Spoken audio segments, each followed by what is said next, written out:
choice that you make about a choice. మీ ముందు చాలా మార్గాలు ఉన్నాయి. Several possibilities 1 2 3 4 5 6 7 8 9. మీ ముందు చాలా మార్గాలు ఉన్నాయి. వాటన్నిటిని చూసి పరీక్షించి ఒక దాన్ని తీసుకోవడం, దాన్ని ఏమంటారంటే నిర్ణయం అంటారు. మీ ముందు ఒకే మార్గం ఉన్నప్పుడు అది నిర్ణయం కాదు. కనీసం 2 మార్గాలు ఉండాలి. ఆ 2 మార్గాల్లో నీవు ఎటు వెళ్ళాలి, ఏది ఎన్నుకోవాలి, ఏది ఎంపిక చేసుకోవాలి అన్నది నిర్ణయం అవుతుంది. ఒక్కొక్కసారి మన జీవితంలో చేసే నిర్ణయాలు మన జీవితకాలం మనం వ్యయం చేయాల్సి వస్తుంది, నష్టపోవాల్సి వస్తుంది. ఒక్కొక్కసారి మన జీవితంలో నువ్వు తెలిసి చేసావా, తెలియక చేసావా, కొన్ని నిర్ణయాలు మాత్రం మన జీవితంలో తీరని వ్యధని, శోకాన్ని మిగులుస్తాయి. అందుకే నిర్ణయము అనేది మన జీవితానికి సంబంధించింది, గుర్తుపెట్టుకోవాలి. Decisions determine destiny. నీ నిర్ణయము నువ్వు చేరే గమ్యాన్ని నిర్ధారిస్తుంది అంటాడు ఒక కవి. డెస్టినీ నువ్వు చేరాల్సిన గమ్యం, తుది ఘట్టాన్ని నిర్ణయిస్తుంది, గుర్తుపెట్టుకోవాలి.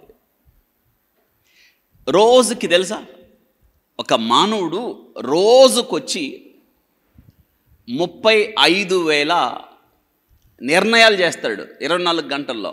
24 గంటల్లో మనం మేలుకునేది 12 గంటలు అనుకోండి. 8 గంటలు నిద్ర తీసేయండి. 24 గంటల్లో 8 గంటలు నిద్ర తీసేస్తే ఎంత? 16 గంటలు. ఈ 16 గంటల్లో మనం 35,000 నిర్ణయాలు చేస్తాం. ఎన్ని నిర్ణయాలండి? అయితే నువ్వు ఏ నిర్ణయం తీసుకున్నా ఆ నిర్ణయము ఫలితం మాత్రం మీరే భరించాలి. ఈరోజు ఉదయాన్నే లేచారా, మీకు చాలాసార్లు అనిపించి ఉంటుంది ఏంటంటే లేవలేకపోతున్నానే, లేద్దామా వద్దా, దట్స్ యువర్ చాయిస్. అయితే గుర్తుపెట్టుకోండి, నువ్వు ఏ నిర్ణయం చేసినా దాని ఫలితం వెంటనే కనిపించకపోవచ్చు, కానీ తర్వాత మాత్రం ఖచ్చితంగా కనిపిస్తుంది. అవును, ఈరోజు ఈ మాటలు ఎందుకు జ్ఞాపకం చేస్తున్నామంటే, ఒక్కొక్కసారి ఒక్కొక్క నిర్ణయం మన జీవితాన్నే కాదు, మనం అనుకున్నారే కుటుంబాన్ని విచ్ఛిన్నం చేస్తుంది. గుర్తుపెట్టుకోవాలి. ఒక తండ్రిగా, ఒక తల్లిగా మీ నిర్ణయాలు మీ కుటుంబాన్ని కట్టేవిగా ఉండాలి, కూల్చేవిగా ఉండకూడదు. నిలబెట్టేవిగా ఉండాలి కానీ పడేసేవిగా ఉండకూడదు. లాభము చేకూర్చేవిగా ఉండాలి కానీ నష్టం చేకూర్చేవిగా ఉండకూడదు. మనల్ని గమ్యానికి, ఉన్నత స్థానానికి తీసుకువెళ్ళేదిగా ఉండాలి కానీ పాతాళానికి పడేసేవిగా ఉండకూడదని గుర్తుపెట్టుకోవాలి. మీ ముందు ఒక మార్గం ఉంది, మీ ముందు 2 మార్గాలు ఉన్నాయి, 3 మార్గాలు ఉన్నాయి. అయితే నీవు ఎటు వెళ్ళాలో నిర్ణయించుకోవాల్సింది నువ్వే. ఇశ్రాయేలీయులతో దేవుడు చెప్పాడు, నేడు జీవమును మరణమును, ఆశీర్వాదమును శాపమును, చాయిస్ ఎన్ని ఉన్నాయి? 4 ఉన్నాయి. నీ ఎదుట ఉంచాను, నువ్వు కోరుకో. ఏం కోరుకుంటావో కోరుకో అని చెప్తున్నాడు. ఇది మీరు గుర్తుపెట్టుకోవాలి. దీనికి ముందుగా మీరు తెలుసుకోవాల్సింది ఏంటంటే, మీరు ఏ నిర్ణయం తీసుకున్నారా, అయితే ఆ నిర్ణయం యొక్క ఫలితం మాత్రము ఖచ్చితంగా అనుభవించాల్సిందే. మీరు చూడండి, ఈరోజు మీరు ఆలోచించండి, బాగా నిద్రపోవాలనిపిస్తుంది, ఓ పక్క లేవాలనిపిస్తుంది. మీరు ఏ వైపు మొగ్గుతారో మీ ఇష్టం.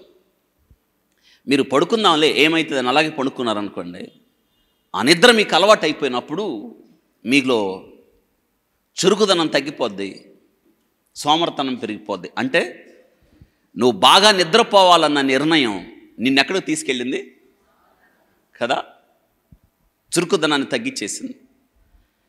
అరే నేనేంట్రా ఇంత తింటున్నాను, నా వయసు అంతా, ఇంత తినకూడదు కదా, నేను నా శరీరానికి తగ్గట్టు తినాలి కదా అని నువ్వు అనుకొని తగ్గించుకుంటే నీకు మంచిది, ఆరోగ్యం. నువ్వు అదే పనిగా హద్దు లేకుండా తింటే ఇంతలా అయిపోతావు. అనగా ఎక్కువ తినాలి అన్నది నిన్ను ఇంతలావు తీసుకుని వెళ్ళింది. కాదంటారా?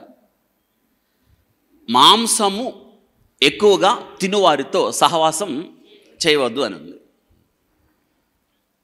తినమనుంది, తినండి, కానీ ఎక్కువ మాత్రం ఎంత బాగా చెప్పాడు దేవుడు.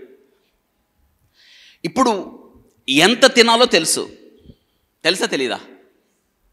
ఎందుకు తింటలేదు? అంత తినం మనం. ఏమవుతామంటే మనం తినేది ఒక్కసారే కాదా అని ఒకేసారి తింటాం. మనం 2 సార్లు తింటాం, ఆదివారం 3 సార్లు తింటాం, 4 సార్లు తింటాం. దాని ఫలితం ఏమవుతుంది తెలుసా?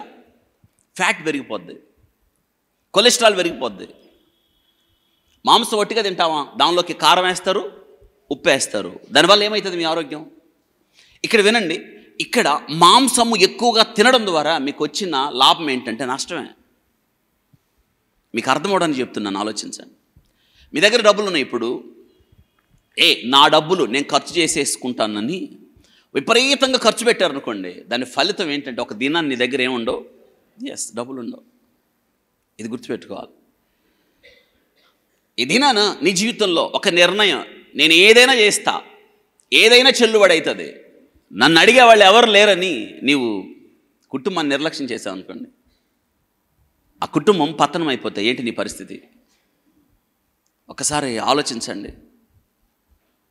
ఈరోజు నా జీవితం నా ఇష్టం, నా బలం నా ఇష్టం, నా చదువు నా ఇష్టం, నా ఉద్యోగం నా ఇష్టం, నా ఆస్తి నా ఇష్టం, నా డబ్బులు నా ఇష్టం అని నిజమే నువ్వు నిర్ణయం తీసుకుంటే దాని ఫలితం నువ్వు అనుభవించాల్సి వస్తుంది. వారెన్ బఫెట్ అని ఆయన ఆర్థికవేత్త, గొప్ప వ్యాపారవేత్త కూడా. ఆయన సూత్రాలు బాగుంటాయి. ఒక సూత్రం నాకు బాగా ఇష్టం. ఆయన సూత్రం ఏంటంటే, ఆయన ఏమని చెప్తాడంటే, పొదుపు. జాగ్రత్తగా నువ్వు సంపాదించే ప్రతి దాన్ని ఏం చేయాలి? దాచిపెట్టాలి. అవసరమైతేనే ఖర్చు పెట్టాలి, దుబారా చేయొద్దు. నువ్వు పొదుపుగా ఖర్చు చేయడం అన్ని విషయాల్లో ఎక్కడి నుంచి ప్రారంభించాలంటే, దేవుడు నీకు ఇచ్చిన ప్రతి దానిలో దుబారా అనేది ఉండకూడదు, వ్యర్థంగా ఖర్చు పెట్టడం అనేది ఉండకూడదు. ఆయన అంటాడు, ఓ బచ్చకన మాట చెప్తాడు, అనవసరంగా నువ్వు వెళ్ళినప్పుడు అవసరము లేని వస్తువు కొన్నావు, నీకు నచ్చి. ఏ వస్తువు? పెద్దగా డబ్బులున్నాయని కొన్నావు, నీది నీ నిర్ణయం. కానీ ఒక దినానికి అవసరం ఇంట్లో ఉన్న వస్తువును అమ్మేయాల్సి వస్తుంది. That's life. ఎంత బాగా చెప్పాడు. అవసరం ఉందా? నీకు అవసరమా? అప్పుడు పని చేయి. ప్రతి విషయంలో కూడా అంతే.